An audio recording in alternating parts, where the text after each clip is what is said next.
Assalamualaikum sahabat, ternyata mudah. Setelah ada kesulitan pasti ada kemudahan. Hari ini, saya akan menceritakan tentang jemaah haji asal Indonesia mendadak jadi buaya saat sedang melaksanakan tawaf. Kenapa hal ini bisa terjadi kepada seorang haji? Namun sebelum itu, bagi yang beragama Islam, sempatkan tulis sholawat di kolom komentar, supaya komentar itu menjadi saksi kita mendapatkan syafaat dari Rasulullah nanti di akhirat. Amin. Like dan subscribe ke channel ini sangat membantu menyebar dakwah Islam, dan semoga menjadi amal jariah.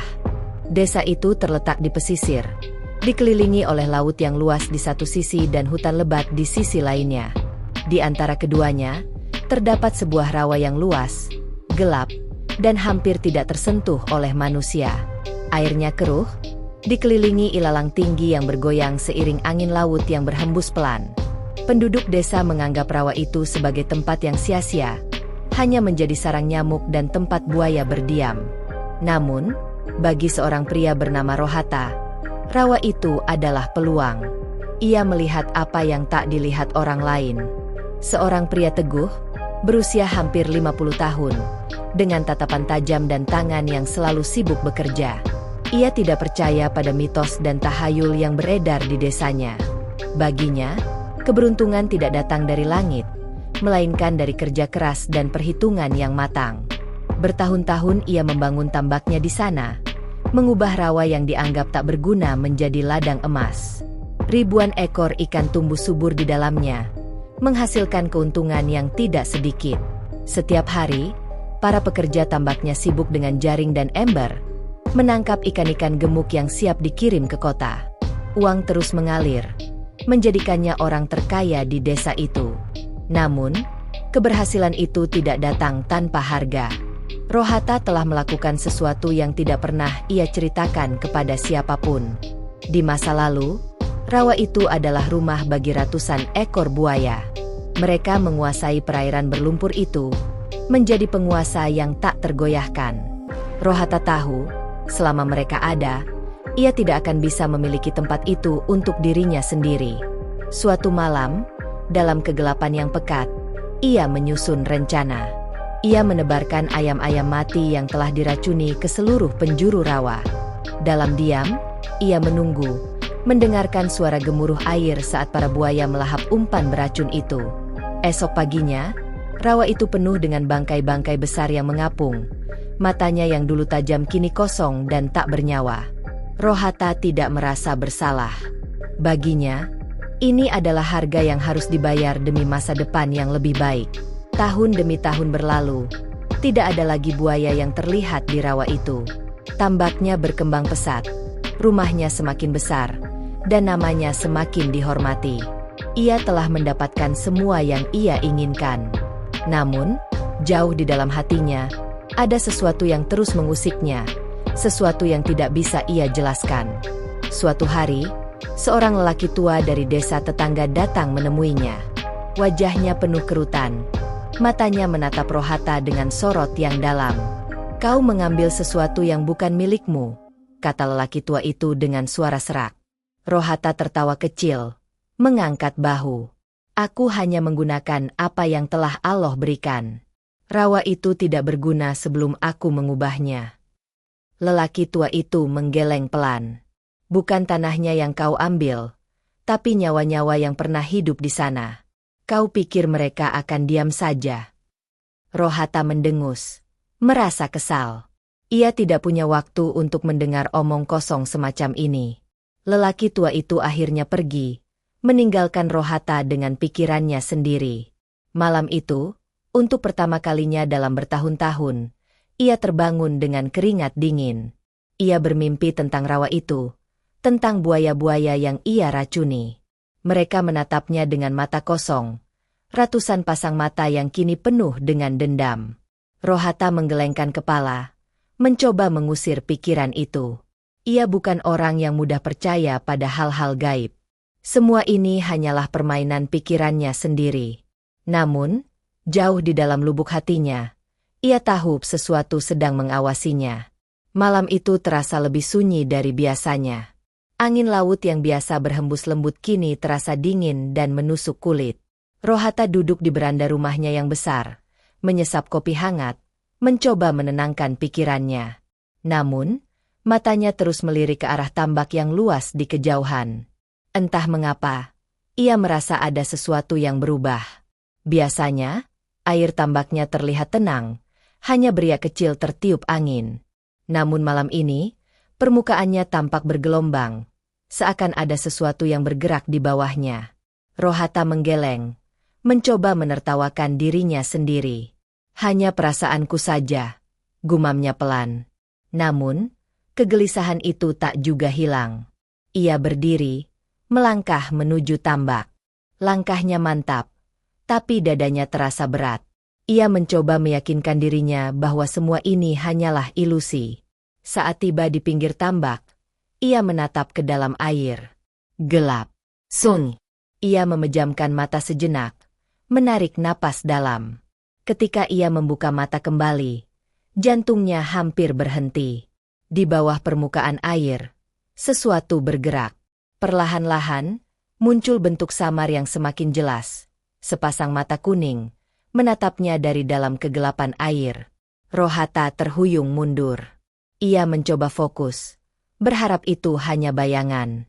Namun, mata itu tetap ada. Tidak bergerak, tidak berkedip. Tiba-tiba, terdengar suara gemuruh dari tambak. Air bergejolak seolah ada sesuatu yang besar bergerak di dalamnya. Para pekerja yang masih berjaga di sekitar tambak berlarian, panik melihat air bergulung-gulung seperti ada sesuatu yang mengamuk di bawahnya.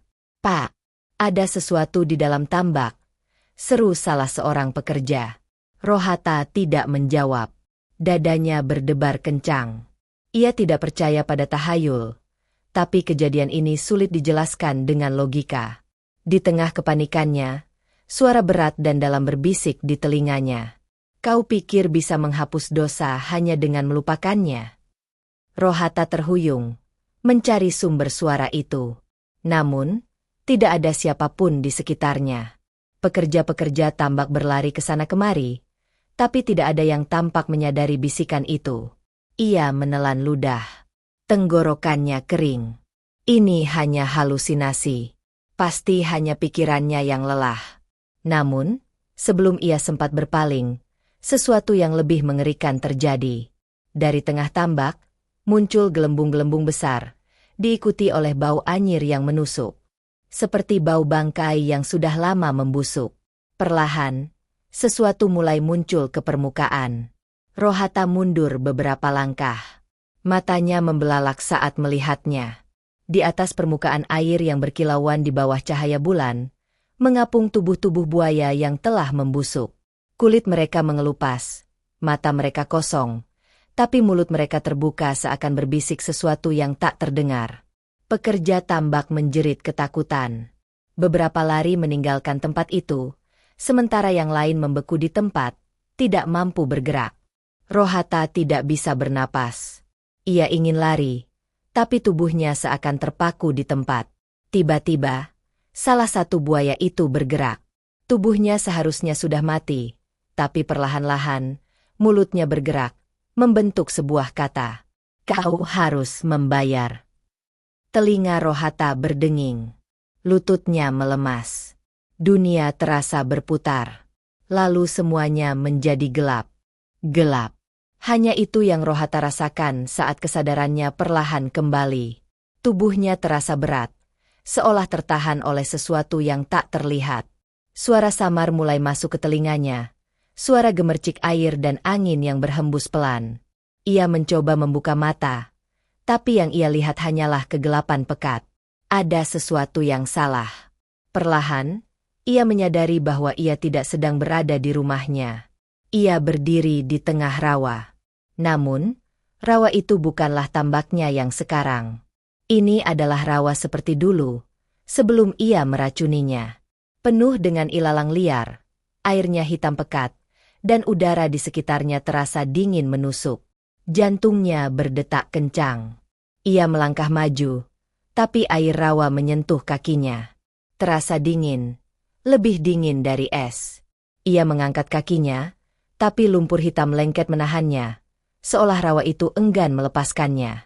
Lalu, terdengar suara. Kau tak bisa lari dari apa yang telah kau lakukan. Rohata terdiam. Suara itu bergema dari segala arah, berat dan dalam, seperti berasal dari dasar bumi. Kau pikir rawa ini telah mati? Dari kegelapan, sesuatu muncul. Perlahan-lahan, dari dalam air, ratusan pasang mata mulai terlihat, berkilauan dalam gelap. Buaya-buaya itu bangkit. Tubuh mereka masih membusuk seperti yang ia lihat di tambaknya. Tapi kali ini, mereka bergerak. Satu persatu, mereka berjalan di atas air, mengelilinginya. Rahang mereka terbuka, memperlihatkan gigi-gigi tajam yang masih bernoda darah. Kau mengambil nyawa kami. Bisikan itu semakin keras, menggema di kepalanya. Kau pikir kau bisa pergi begitu saja? Rohata mundur. Kakinya gemetar. Ia ingin berteriak, tapi suaranya tercekik di tenggorokan. Tiba-tiba, dari dalam rawa, muncul satu sosok yang lebih besar dari yang lain. Seekor buaya raksasa, dengan tubuh yang hampir 2 kali lebih besar dari ukuran normal. Matanya merah menyala, tubuhnya penuh bekas luka. Buaya itu menatapnya dalam diam, lalu membuka rahangnya lebar. Kau akan tahu bagaimana rasanya kehilangan segalanya. Rohata ingin berlari, tapi kakinya tertanam dalam lumpur. Ia mencoba menarik dirinya keluar, tapi semakin ia berusaha, semakin dalam ia tenggelam. Lumpur hitam mulai naik ke pinggangnya, lalu ke dadanya. Buaya-buaya itu semakin mendekat. Tepat sebelum semuanya menelannya, ia terbangun dengan napas terengah-engah. Ia berada di tempat tidurnya. Matanya liar mencari sekitar, memastikan bahwa ia masih di rumahnya, bukan di rawa itu. Dadanya naik turun, keringat dingin membasahi wajahnya. Tapi sesuatu terasa berbeda. Di ujung tempat tidur, lantai kamar yang biasanya bersih kini basah. Air hitam menggenang di sana, meninggalkan jejak lumpur yang mengarah ke pintu. Lumpur yang sama seperti di dalam mimpinya. Pagi itu, langit tampak lebih kelabu dari biasanya. Rohata duduk diam di tepi ranjangnya. Matanya terus tertuju pada lantai kamar yang basah. Air hitam itu masih ada, menggenang di ujung tempat tidur, meninggalkan bekas lumpur yang mengarah ke pintu. Ia mencoba berpikir jernih, mencoba mencari alasan logis, tapi semakin ia memaksa dirinya untuk tidak percaya, semakin kuat rasa takut yang mencengkeram dadanya. Ia bangkit dengan tubuh gemetar. Setiap langkah yang ia ambil terasa berat, seolah sesuatu menahannya. Perlahan, ia membuka pintu kamar dan berjalan keluar menuju halaman. Udara pagi yang biasanya segar kini terasa lembab dan pengap. Para pekerja tambaknya berkumpul di dekat kolam ikan. Wajah mereka pucat dan dipenuhi ketakutan. Salah satu pekerja mendekatinya. "Pak, kami tidak tahu ini apa." Rohata mengernyit. Ia melangkah lebih dekat dan seketika tubuhnya membeku.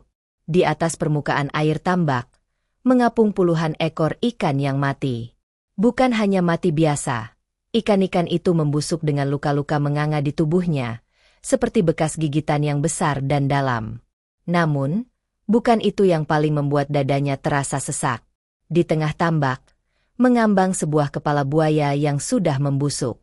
Matanya kosong, kulitnya mengelupas, tapi mulutnya terbuka, seolah masih berusaha berbicara. Para pekerja saling berpandangan, sebagian berbisik ketakutan. Rohata menelan ludah, mencoba mencari alasan rasional. Mungkin, ini cuma kejadian biasa. Ikan-ikan bisa mati karena air tambak yang tercemar. Namun, salah satu pekerja menggeleng cepat. "Tidak, Pak. Air tambak bersih. Kemarin kami periksa. Semuanya baik-baik saja. Ini bukan kejadian biasa." Rohata merasakan bulu kuduknya berdiri. Ia mengatur napas, mencoba tetap tenang. Kuburkan saja semua bangkai ini. Jangan ada yang membicarakan hal ini di luar. Pekerja-pekerja itu mengangguk ragu, lalu mulai mengangkat bangkai ikan dan kepala buaya itu dari tambak. Namun, saat mereka bersiap membuangnya ke tanah kosong di belakang tambak, sesuatu terjadi.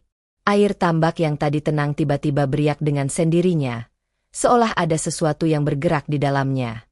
Semua orang membeku di tempat. Rohata menahan napas. Jantungnya berdetak lebih cepat. Kemudian, dari dalam air, muncul buih-buih besar. Lalu, muncul sesuatu yang tidak seharusnya ada. Bayangan besar melintas di bawah permukaan air. Panjang, tebal, dan bergerak perlahan. Rohata mundur. Tubuhnya gemetar. Itu tidak mungkin. Rawa itu sudah bersih. Tidak mungkin ada. Salah satu pekerja berteriak. Pak, itu. Namun, sebelum ia bisa menyelesaikan kalimatnya, dari dalam air muncul sesuatu yang membuat semua orang menjerit. Sepasang mata kuning besar menembus permukaan air, menatap langsung ke arah Rohata. Mata seekor buaya. Bukan sembarang buaya. Tubuhnya begitu besar. Lebih besar dari yang pernah dilihat siapapun. Kulitnya penuh bekas luka. Matanya tajam dan dipenuhi sesuatu yang tidak bisa dijelaskan dengan kata-kata. Seolah makhluk itu tidak hanya hidup, tapi juga mengerti. Mereka saling menatap selama beberapa detik yang terasa seperti seumur hidup. Lalu, buaya itu membuka mulutnya. Dan tanpa suara, bibirnya bergerak, membentuk kata-kata yang tak terdengar. Rohata mundur dengan langkah goyah. Ia ingin lari, tapi kakinya terasa lemas. Buaya itu tidak bergerak, hanya diam di sana, masih menatapnya. Lalu, dalam sekejap, ia menghilang kembali ke dalam air. Namun, sesuatu yang lebih mengerikan tertinggal. Di permukaan tambak, di antara riak kecil air, terbentuk susunan huruf yang tidak bisa dijelaskan. Seperti buih yang tersusun secara acak, namun perlahan membentuk sesuatu. Rohata menatapnya dengan mata melebar. Satu kata. Tauf. Malam itu, Rohata duduk termenung di ruang tamunya. Lampu redup menerangi ruangan besar itu, tapi kehangatan yang dulu ia rasakan di dalam rumahnya telah lenyap. Di luar, suara jangkrik terdengar samar. Angin malam berhembus, menggoyangkan tirai jendela dengan lembut. Namun, di balik keheningan itu, ada sesuatu yang membuat dadanya semakin berat, perasaan bahwa ia sedang diawasi. Tatapannya kembali pada cangkir teh yang ia pegang, tapi pikirannya melayang ke kejadian siang tadi. Tulisan di air tambak, mata kuning yang menatapnya tanpa ekspresi, dan suara bisikan yang terus berulang di kepalanya. Tawaf. Kata itu terngiang tanpa henti. Seakan sesuatu memaksanya untuk mengerti pesan yang tersembunyi di baliknya. Ia menghela napas panjang. Selama ini, ia selalu menolak untuk percaya pada hal-hal mistis. Segala sesuatu di dunia ini bisa dijelaskan dengan logika, dengan kerja keras dan strategi yang matang. Namun, kejadian-kejadian belakangan ini tidak bisa lagi diabaikan. Dan entah mengapa, dalam lubuk hatinya, ia tahu, sudah waktunya ia pergi. Keesokan harinya, Rohata membuat keputusan yang mengejutkan banyak orang. Ia akan berangkat ke Tanah Suci. Tidak ada yang mengerti alasan sebenarnya. Bahkan istrinya, Nurti, menatapnya penuh tanda tanya. Kenapa tiba-tiba ingin pergi, Mas? Tanyanya dengan nada lembut namun khawatir. Rohata tidak menjawab. Ia hanya menggenggam tangan istrinya erat, mencoba menyampaikan sesuatu yang tidak bisa diucapkan dengan kata-kata. Nurti tidak bertanya lebih lanjut. Ia tahu suaminya bukan tipe orang yang mudah diombang-ambingkan perasaan. Jika ia sudah memutuskan sesuatu, pasti ada alasan yang sangat kuat di baliknya. Persiapan keberangkatan dilakukan dengan cepat. Semua urusan ditangani tanpa banyak pertanyaan. Seakan semesta sendiri yang mempermudah jalannya. Namun, satu hal yang membuat Rohata semakin resah. Sejak keputusan itu dibuat, mimpi-mimpi buruknya semakin sering datang. Setiap malam, ia kembali berada di rawa itu. Ia melihat buaya-buaya yang pernah ia racuni. Mata mereka kosong tapi penuh dendam. Ia mendengar suara-suara tanpa rupa, mengingatkannya akan dosa yang pernah ia lakukan. Dan setiap kali ia mencoba berlari, ia selalu berakhir di satu tempat, di depan Ka'bah. di tengah kerumunan jemaah yang melaksanakan tawaf. Namun, ada yang aneh. Di dalam mimpi itu, ia selalu merasa seperti orang asing. Seperti seseorang yang tidak diterima di sana. Mata-mata orang di sekitarnya selalu tertuju padanya. Bibir mereka bergerak tanpa suara, seolah membisikkan sesuatu. Lalu, ia menyadari sesuatu yang membuatnya merinding. Bayangan dirinya yang terpantul di marmer putih Masjidil Haram, bukan lagi bayangan manusia, tapi bayangan seekor buaya. Dan saat ia menatap tangannya sendiri, yang ia lihat bukan lagi jari-jari manusia, tapi cakar yang kasar dan bersisik. Ia terbangun dengan teriakan tertahan. Dadanya naik turun. Keringat dingin membasahi tubuhnya. Namun, kali ini ia tidak lagi bisa mengabaikan mimpi itu. Ia tahu, di tanah suci nanti, ia akan menghadapi sesuatu yang lebih besar. Sesuatu yang tidak bisa ia hindari. Sesuatu yang akan menentukan akhir dari semuanya. Pesawat yang membawa Rohata dan istrinya akhirnya mendarat di Jeddah. Udara panas menyambut mereka begitu keluar dari pintu bandara, menyelimuti tubuh dengan hawa gurun yang kering. Namun, ada sesuatu yang berbeda. Saat para jemaah lain tampak bersemangat dan penuh haru bisa menginjakan kaki di tanah suci, Rohata justru merasa semakin terhimpit oleh sesuatu yang tak terlihat. Langkahnya terasa berat. Hatinya penuh dengan kecemasan yang semakin besar seiring mereka mendekati Makkah. Di dalam bus yang membawa mereka menuju kota suci, Rohata memilih duduk diam di samping jendela, menatap padang pasir yang terbentang luas di kejauhan. Nurti meliriknya, lalu menggenggam tangannya erat. "Mas, ada yang mengganggu pikiran?" tanyanya dengan suara lembut. Rohata hanya mengangguk kecil, tapi ia tidak mengatakan apa-apa. Semakin dekat mereka dengan Makkah, semakin gelisah ia dibuatnya. Dan ketika menara-menara Masjidil Haram mulai terlihat di kejauhan, ada sesuatu yang bergetar dalam dadanya. Sesuatu yang tidak bisa ia jelaskan. Saat pertama kali menginjakan kaki di Masjidil Haram, Rohata merasa lututnya melemas. Ia berdiri di halaman masjid, menatap bangunan suci itu dengan mata yang berkaca-kaca. Jutaan orang telah berdiri di tempat yang sama, menumpahkan segala doa, harapan, dan air mata mereka.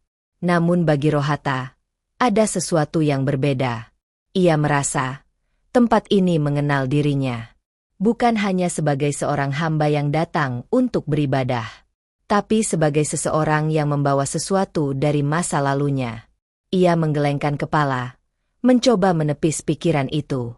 Ia menoleh ke arah Nurti, yang tampak khusyuk berdoa di sampingnya. Ia menghela napas panjang, lalu bersiap untuk memulai tawaf.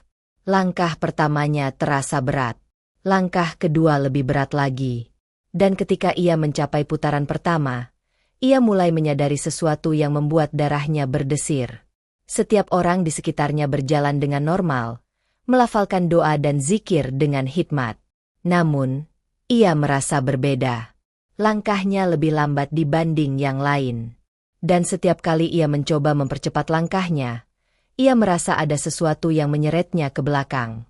Lalu, sesuatu yang lebih mengerikan terjadi. Di antara lautan manusia yang sedang bertawaf, ia melihat seseorang.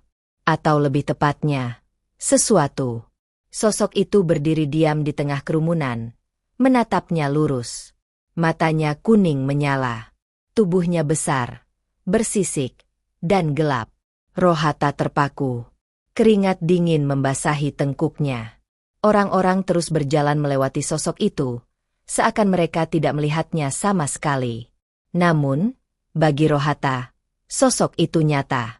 Dan lebih buruknya lagi, sosok itu tersenyum. Senyum yang bukan milik manusia. Senyum yang tajam, penuh gigi yang mengerikan. Lalu, dalam sekejap, sosok itu menghilang. Rohata mundur selangkah. Jantungnya berdetak liar. Ia menoleh ke arah Nurti, tapi istrinya tidak menyadari apapun. Tidak, ini tidak nyata. Ia menutup matanya, mencoba menenangkan dirinya sendiri. Namun, saat ia membukanya kembali, ia melihat sesuatu yang membuat darahnya membeku. Bayangan di lantai marmer, bukan lagi bayangan manusia, melainkan bayangan seekor buaya besar. Dan itu adalah bayangannya sendiri. Rohata menatap bayangannya di lantai marmer Masjidil Haram. Jantungnya berdetak kencang, napasnya tersengal. Bayangan itu jelas bukan milik manusia. Bentuknya panjang, bersisik, dengan ekor yang melingkar di belakang tubuhnya. Ia mengerjap, berharap ini hanyalah ilusi. Namun, saat ia menggerakkan tangan, bayangan itu pun ikut bergerak. Bukan dengan 5 jari manusia, melainkan dengan cakar tajam yang mengerikan. Tubuhnya mendadak terasa panas. Jemaah di sekelilingnya terus bergerak, melanjutkan tawaf seolah tak terjadi apa-apa. Tapi bagi Rohata, dunia mulai terasa berputar. Kakinya gemetar, keringat dingin mengalir di pelipisnya. Ia ingin berteriak, ingin lari, tapi tubuhnya terasa terkunci di tempat. Lalu, suara itu datang lagi. Kau pikir perjalanan ini bisa menghapus dosamu?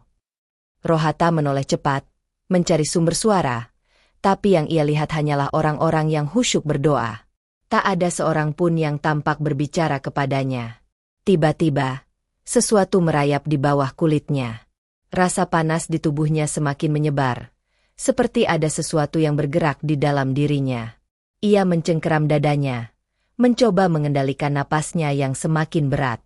Mas, kamu kenapa? Nurti menarik tangannya dengan cemas.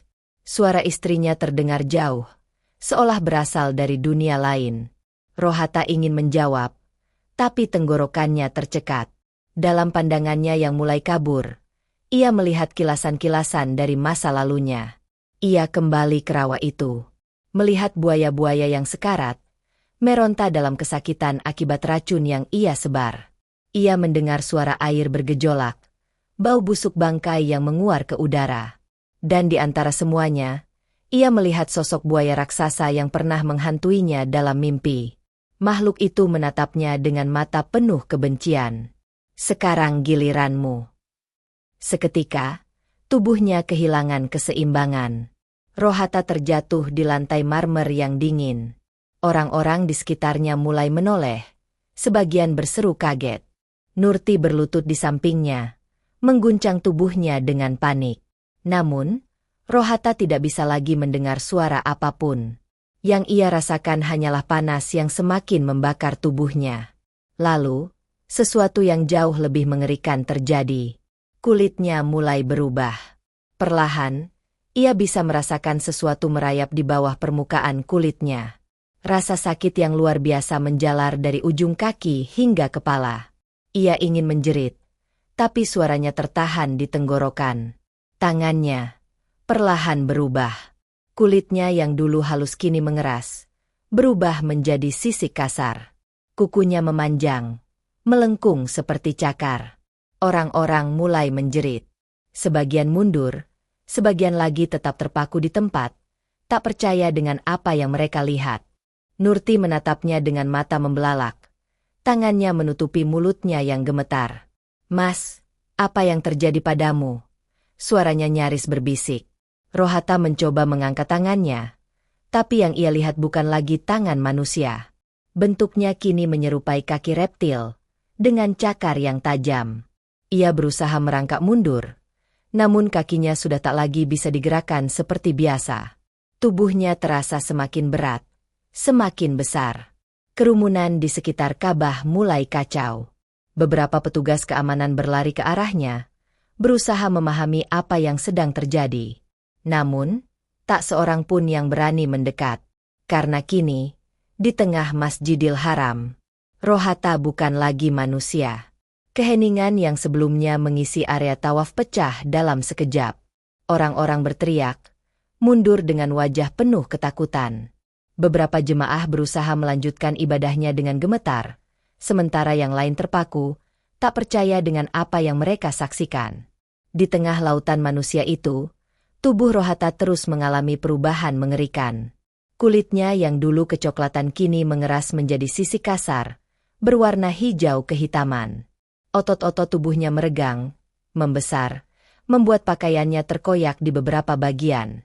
Tangannya yang kini berubah menjadi cakar mengerikan bergetar, mencoba menyentuh wajahnya sendiri, tapi yang ia rasakan hanyalah permukaan yang semakin panjang, kasar, dan dingin. Ia mencoba berbicara, mencoba memanggil istrinya, tapi suara yang keluar bukan lagi suara manusia. Suaranya dalam dan serak, hampir seperti geraman rendah yang menggetarkan udara di sekitarnya. Nurti, yang masih berlutut di dekatnya, menatap suaminya dengan mata dipenuhi air mata. "Mas Rohata," suaranya bergetar, penuh ketakutan sekaligus kepedihan. Ia ingin mendekat, ingin menyentuh suaminya, tapi sesuatu dalam dirinya mengatakan bahwa pria di hadapannya bukan lagi suaminya yang dulu. Tiba-tiba, salah satu petugas keamanan berteriak, "Jauhkan orang-orang dari sini." Beberapa petugas lainnya segera bergerak, mencoba mengendalikan situasi yang semakin tak terkendali. Namun, sebelum mereka sempat mendekat, sesuatu yang lebih mengerikan terjadi. Tubuh Rohata kini telah sepenuhnya berubah. Moncongnya memanjang, giginya yang tajam berkilauan di bawah cahaya lampu-lampu Masjidil Haram. Kakinya yang kokoh kini menyerupai kaki reptil raksasa, dan ekor panjang menjulur dari punggungnya, menghantam lantai marmer dengan suara menggelegar. Semua orang mundur dengan panik. Beberapa jemaah yang masih berani bertahan mulai membaca ayat-ayat suci dengan suara gemetar, berharap keajaiban dari Allah segera turun. Namun, Rohata tidak bergerak. Ia tetap diam di tempatnya, menatap Ka'bah dengan mata yang kini bukan lagi mata manusia, melainkan mata reptil besar yang dingin dan tanpa emosi. Dalam keheningan yang mencekam itu, satu suara terdengar jelas di telinganya. "Kau pikir bisa melarikan diri dari apa yang telah kau lakukan?" Rohata terhuyung, merasa suara itu bergema langsung di dalam kepalanya. Ia ingin menjawab, ingin berkata bahwa ia menyesal, tapi lidahnya tak lagi bisa mengucapkan kata-kata. Dan saat ia mengangkat kepalanya, ia melihat sesuatu yang tak bisa dilihat oleh orang lain. Di sekeliling Ka'bah, bayangan-bayangan hitam berputar perlahan. Ratusan pasang mata kuning menatapnya dari dalam kegelapan. Sosok-sosok yang tak kasat mata bagi manusia biasa kini berdiri tegak, mengelilinginya. Mereka bukan manusia.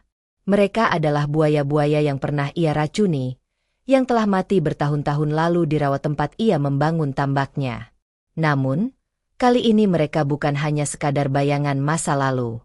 Mereka nyata. Dan mereka datang menjemputnya. Tubuh Rohata mulai bergetar hebat.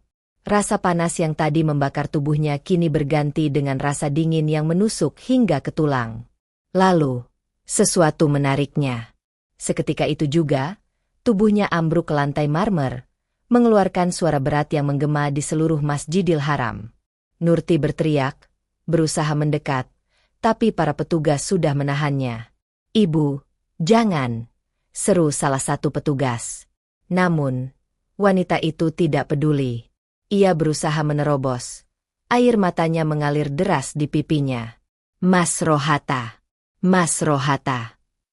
Di hadapan semua orang, tubuh besar itu tergeletak tak bergerak.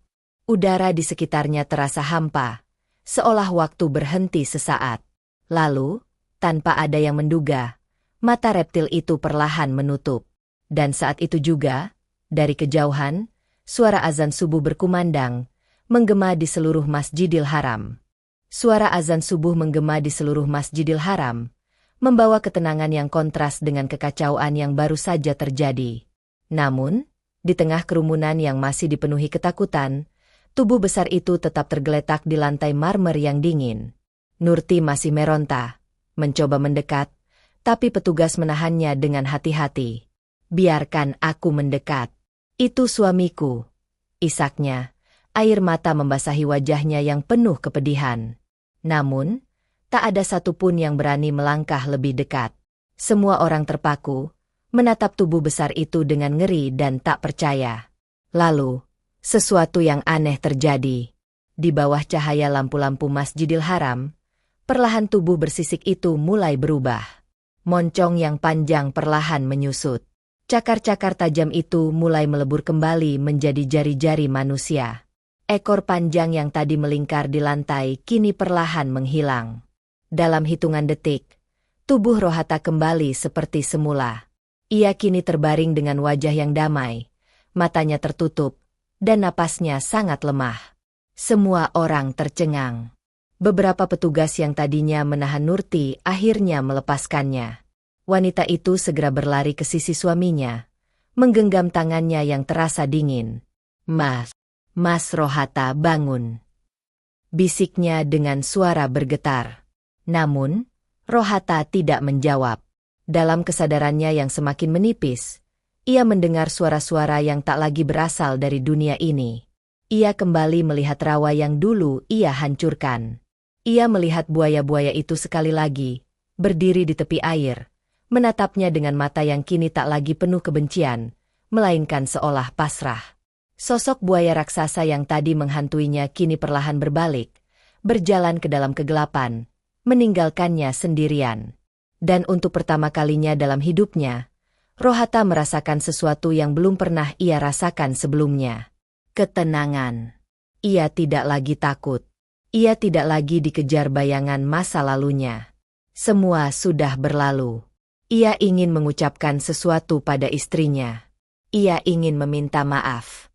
Ia ingin mengatakan bahwa ia kini mengerti apa arti dari semua ini. Namun, mulutnya tak lagi bisa mengeluarkan suara. Sebuah senyum kecil tersungging di bibirnya. Lalu, dengan napas terakhirnya, ia bersujud. Dan dalam sujud terakhir itu, Rohata pergi. Masjidil Haram kembali sunyi setelah kekacauan yang terjadi. Beberapa jemaah masih berbisik, tak percaya dengan apa yang baru saja mereka saksikan. Petugas keamanan bergegas mengamankan area, tapi tak ada yang bisa mengabaikan kenyataan bahwa sesuatu yang tidak dapat dijelaskan telah terjadi di hadapan mereka.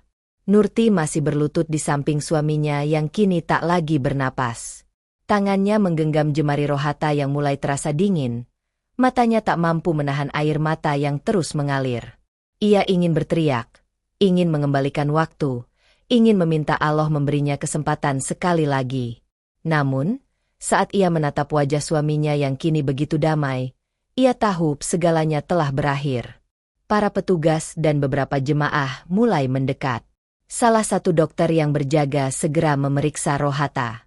Ia menunduk sejenak, lalu menghela napas panjang sebelum menggelengkan kepala dengan wajah muram. Innalillahi wa inna ilaihi raji'un. Beliau telah tiada. Tangisan pelan terdengar dari beberapa jemaah yang menyaksikan. Nurti menutup mulutnya dengan tangan. Tubuhnya bergetar hebat. "Mas Rohata." Suaranya bergetar, tapi tak ada lagi jawaban. Tak lama, jenazah Rohata segera dievakuasi oleh petugas dengan penuh kehormatan. Proses pengurusan dilakukan dengan cepat sesuai prosedur.